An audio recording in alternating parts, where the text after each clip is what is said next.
Assalamu alaikum wa rahmatullahi wa barakatuh.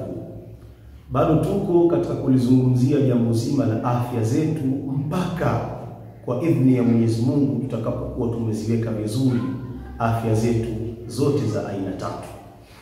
Leo katika video hii nitazungumzia aina ya tatu ya afya ambayo ndiyo aina ya mwisho, tunaiita as-sihhatu al-ijtimaiya. Kwa kitaalamu inaitwa as-sihhatu al-ijtimaiya, afya ya akili, na kwa lugha yenu nyinyi mnaita social health. Sawa. Afya hii ya kijamii ni afya ya aina gani? Au ni nini afya ya kijamii? Swali likae vizuri. Jawabu lake ni afya ya kijamii ni ile hali ya mtu kuwa na uwezo wa kuhusiana na jamii inayomzunguka vizuri. Ni ile hali ya mtu kuwa na uwezo wa kuwasiliana au wa kuhusiana vizuri na jamii inayomzunguka. Mahusiano yake na jamii au watu wanaomzunguka ni mahusiano mazuri. Mtu huyo anahesabiwa kwamba ana afya ya kijamii, social health, ambayo kwa kitaalamu tunaiita as-sihhatu al-ijtimaiya. Na afya hii inahesabiwa au inatizamwa au inapimwa katika mambo makubwa manne. Jambo la kwanza ambalo unaweza kujipima wewe mwenyewe hapo nyumbani kama una afya ya kiakili, kama una afya ya kijamii au huna.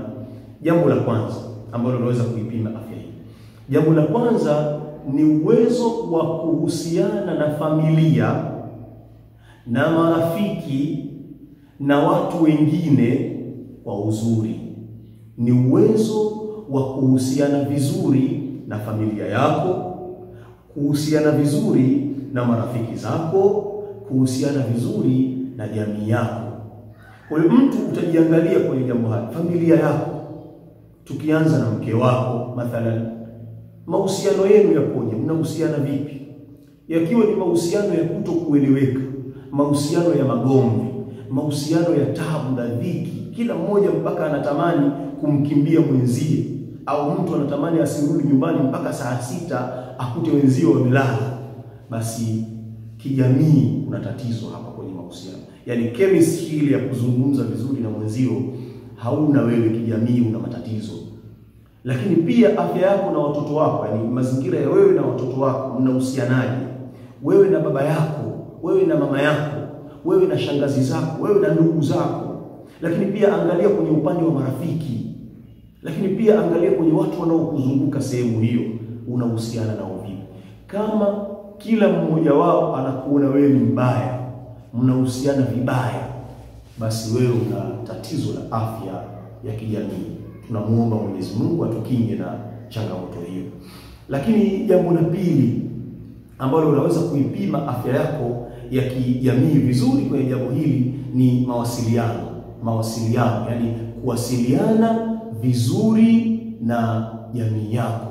Kuwasiliana vizuri na jamii yako. Mnawasiliana vizuri na watu wanaokuzunguka. Kazini, unapofanya kazi, mawasiliano ni mazuri.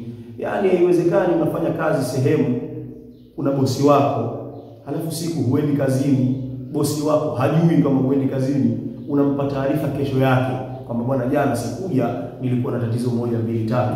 Wewe huna afya ya kijamii kwa sababu mawasiliano ni matatizo.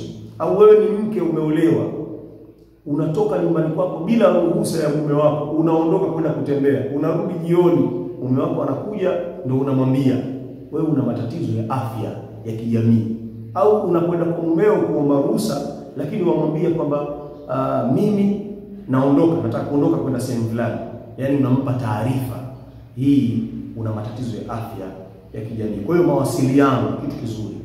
Kupeana taarifa katika mambo ya muhimu ni kitu kizuri. Misiba inapotokea na changamoto nyingine, mnakuwa mnapeana taarifa. Hiyo ni afya ya kijamii. Lakini pia jambo nyingine linalozingatiwa sana katika afya ya kijamii ni namna mtu anavyoshiriki kwenye shughuli za jamii. Unashiriki vipi kwenye misiba kwa wale watu wanaokuzunguka? Unashiriki vipi kwenye misiba yao? Unashiriki kwenye harusi zao? Unashiriki kwenye akika zao, sherehe zao mbalimbali, changamoto zao za kiujumla? raha zao na furaha zao za kiujumla, kama unashirikiana nao na wao wanashirikiana na wewe, nyinyi mna afya ya kijamii, yaani jamii yenu ina afya. Lakini kama kuna tatizo hapo katika kushirikiana, basi kuna jambo ambalo haliko sawa kwenye upande wa afya ya kiakili. Na jambo la 4 na la mwisho ambalo tunaipima afya ya kijamii kwenye jambo hilo ni kuepuka upweke. Mtu awe na uwezo wa kuepuka upweke. Upweke tunakusudia nini? Yaani tunakusudia ni kuto kujiingiza katika migogoro isiyokuwa na tija. Usijiingize kwenye magomvi na migogoro ambayo haina munasaba, haina sababu, haina tija, wala haina maslahi yoyote kwa wewe mbeleni huko, bali na uharibifu. Usijiingize kwenye migogoro hiyo.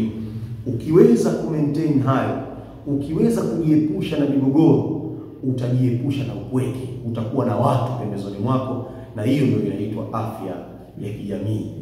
Ulikuwa na mimi hapa katika hii dakika. Mimi ni Dr. Sangwa, mtaalamu wa tiba asilia, mtaalamu na mtafiti katika masuala ya tiba asilia. Utanipata kupitia namba zangu ambazo utazipata hapo chini. Kama utakuwa na labda unahitaji ushauri, unahitaji nasaha, unahitaji chochote katika mambo yanayohusiana na matibabu ya tiba asilia, basi utanipata. Mimi napatikana Kigamboni, Dar es Salaam, Tanzania. Asalamu alaykum.